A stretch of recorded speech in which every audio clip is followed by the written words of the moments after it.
नमस्कार साथियों, मेरे YouTube चैनल पर आप सभी का स्वागत है।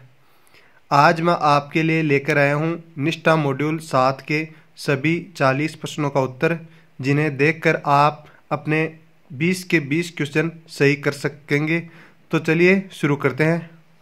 प्रश्न संख्या 1 है, बहुभाषिकता का अर्थ है, और इसका उत्तर है किसी व्यक्ति का 2 या 2 से अधिक भाषाओं का प्रयोग करना।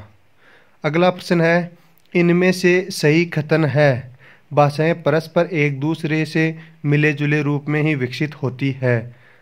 अगला प्रश्न है, इनमें से कौन सा वाक्य राष्ट्रीय शिक्षा नीति 2020 के अनुसार नहीं है, और इसका उत्तर है मातृभाषा में शिक्षण से बच्चे अन्य भाषाएं नहीं सीख पाते क्योंकि उसके लिए समय नहीं बचता।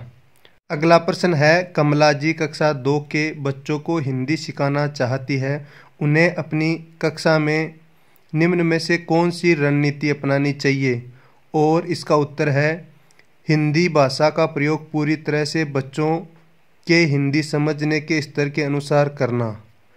अगला प्रश्न है, कक्षा में दूसरी भाषा सिखाने की आधारभूत शर्त नहीं है, और इसका उत्तर है शुरुआत से ही L2 की शब्दावली लिखना। अगला प्रश्न है, प्रथम भाषा से तात्पर्य है, और इसका उत्तर है बच्चे की समझ की भाषा। अगला प्रश्न है, बहुभाषिकता का अर्थ है, और इसका उत्तर है किसी व्यक्ति का 2 या 2 से अधिक भाषाओं का प्रयोग करना। अगला प्रश्न है, भाषा के कारण क्षति उठाने वाले बच्चों में कौन शामिल नहीं है, और इसका उत्तर है अंग्रेजी माध्यम में पढ़ने वाले बच्चे जिनके घर में अंग्रेजी भाषा का माहौल है। अगला प्रश्न है, लिंक भाषा का प्रयोग किस परिस्थिति में किया जाता है, और इसका उत्तर है जब विभिन्न भाषा संबंधी समुदायों के लोग एक साथ रहते हैं। अगला प्रश्न है, इनमें से शोधकर्ता वुल्फ का कथन है, और इसका उत्तर है शिक्षा में भाषा ही सब कुछ नहीं, लेकिन भाषा के बिना शिक्षा में सब कुछ भी नहीं। अगला प्रश्न है, आरंभिक वर्षों में L2 के विकास के संदर्भ में निम्न में से कौन सी रणनीति लाभदायक नहीं होगी, और इसका उत्तर है L2 सिखाने के लिए वर्णमाला को याद कराना और पाठ्यपुस्तक के अभ्यास करना। अगला प्रश्न है, आरंभिक वर्षों में बच्चों की शिक्षा का माध्यम उनकी घर की भाषा ही होनी चाहिए क्योंकि, और इसका उत्तर है भाषा सोचने, समझने व सभी विषयों को सीखने का आधार है। अगला प्रश्न है, वह भाषा जो औपचारिक तौर पर पाठ्यपुस्तकों, शिक्षण सामग्री और शिक्षण प्रक्रिया में इस्तेमाल की जाती है, वह भाषा कहलाती है, और इसका उत्तर है शिक्षण का माध्यम। अगला प्रश्न है, बुनियादी साक्षरता और संख्या ज्ञान FLN मिशन की सफलता के लिए आवश्यक है, और इसका उत्तर है बच्चों की परिचित भाषा का प्रयोग करना। अगला प्रश्न है, इस कोर्स में हमने क्या सीखा है, और इसका उत्तर है जिन क्षेत्रों में बच्चों की भाषा को शिक्षण का माध्यम नहीं बनाया जा सकता, वहाँ बच्चों की भाषा का कार्य नैतिक तौर पर मौखिक प्रयोग करना चाहिए।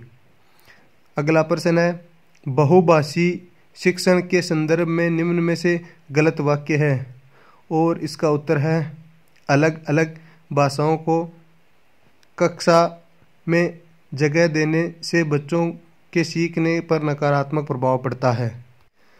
अगला प्रश्न है, प्रत्येक राज्य और राज्य के भीतर प्रत्येक स्थानीय प्राधिकारी भाषा संबंधी अल्पसंख्यक वर्गों के बालकों की शिक्षा के प्राथमिक स्तर पर मातृभाषा में शिक्षा की पर्याप्त सुविधाओं की व्यवस्था करने का प्रयास करेगा। ये कथन कौन से स्रोत से है, और इसका उत्तर है भारत का संविधान। अगला प्रश्न है, इनमें से कौन सा कथन बहुभाषी शिक्षण के संदर्भ में सही है, और इसका उत्तर है बच्चों की भाषा को दूसरी भाषा सिखाने के लिए स्कैफोल्ड के रूप में प्रयोग किया जाता है। अगला प्रश्न है, इनमें से कौन सा वाक्य राष्ट्रीय शिक्षा नीति 2020 के अनुसार नहीं है, और इसका उत्तर है मातृभाषा में शिक्षण से बच्चे अन्य भाषाएं नहीं सीख पाते क्योंकि उसके लिए समय नहीं बचता। अगला प्रश्न है, प्राथमिक स्कूलों में लगभग 25% बच्चों को आरंभिक वर्षों में गंभीर चुनौतियों का सामना क्यों करना पड़ता है? और इसका उत्तर है घर की और स्कूल की भाषा में अंतर होना। अगला प्रश्न है, गलत कथन चुने। और इसका उत्तर है मातृभाषा में अध्यापन से बच्चों को अन्य भाषाएं सीखने में कठिनाई होती है। अगला प्रश्न है, राष्ट्रीय शिक्षा नीति 2020 में बहुभाषी शिक्षण के संदर्भ में उल्लेख किया गया है। और इसका उत्तर है जहां तक संभव हो कक्षा 5वीं तक शिक्षण का माध्यम बच्चों की समझ की भाषा हो। अगला प्रश्न है, बहुभाषी शिक्षण के लाभ में शामिल नहीं। और इसका उत्तर है कक्षा 1 में अंग्रेजी पढ़ना लिखना सीख जाना। अगला प्रश्न है, बहुभाषी शिक्षण पद्धति की विशेषता नहीं। और इसका उत्तर है कक्षा में किसी एक भाषा का प्रभुत्व होना। अगला प्रश्न है, सीखने की प्रक्रिया में ज्ञात से अज्ञात या परिचित से अपरिचित की ओर बढ़ना चाहिए, यह बात आई। और इसका उत्तर है NCF 2005 में। इनमें से सही कथन है। और इसका उत्तर है भाषाएं परस्पर एक दूसरे से मिले जुले रूप में ही विकसित होती है। अगला प्रश्न है, आरंभिक वर्षों में बच्चों की शिक्षा का माध्यम उनके घर की भाषा ही होनी चाहिए, क्योंकि। और इसका उत्तर है भाषा सोचने समझने व सभी विषयों को सीखने का आधार है।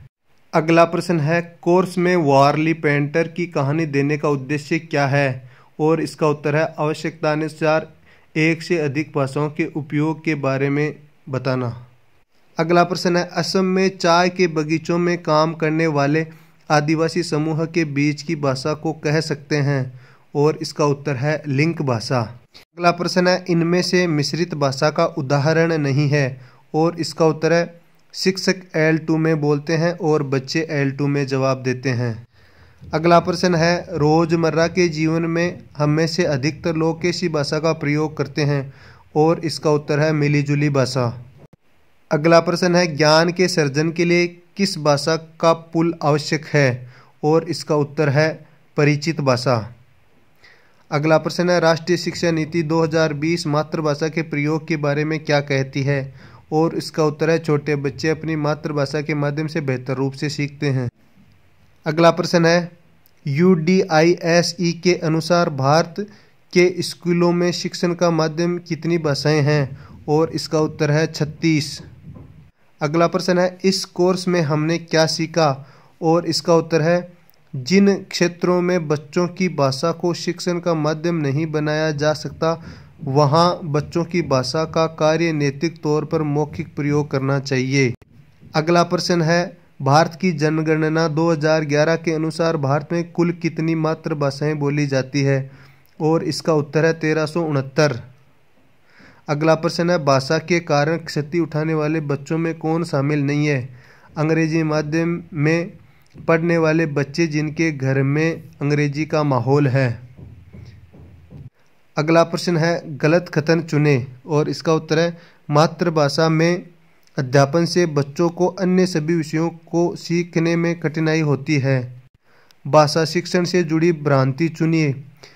जितनी छोटी उम्र में बच्चों को अपरिचित भाषा में पाठ्य पुस्तकें पढ़ने के लिए देंगे बच्चे वह भाषा उतनी ही जल्दी सीखेंगे। अगला प्रश्न है, इनमें से शोधकर्ता वुल्फ का कथन है शिक्षा में भाषा ही सब कुछ नहीं है, लेकिन भाषा के बिना शिक्षा कुछ भी नहीं है। उम्मीद है आपके सभी प्रश्नों के उत्तर सही हुए होंगे। वीडियो को लाइक करें, चैनल को सब्सक्राइब करना ना भूलें। धन्यवाद।